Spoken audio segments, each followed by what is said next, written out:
காட்டும். எனக்கும் உனக்கும் இருக்கும் நெருக்கம்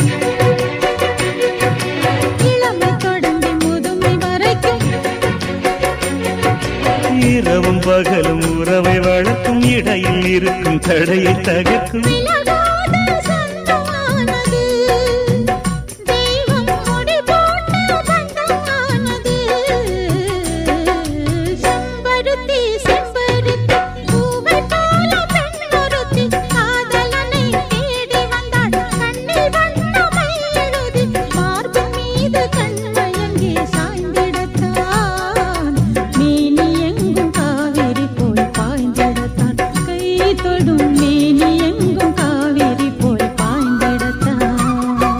செம்பருத்தி செம்பருத்தி பூவை போல பெண்ணொருத்தி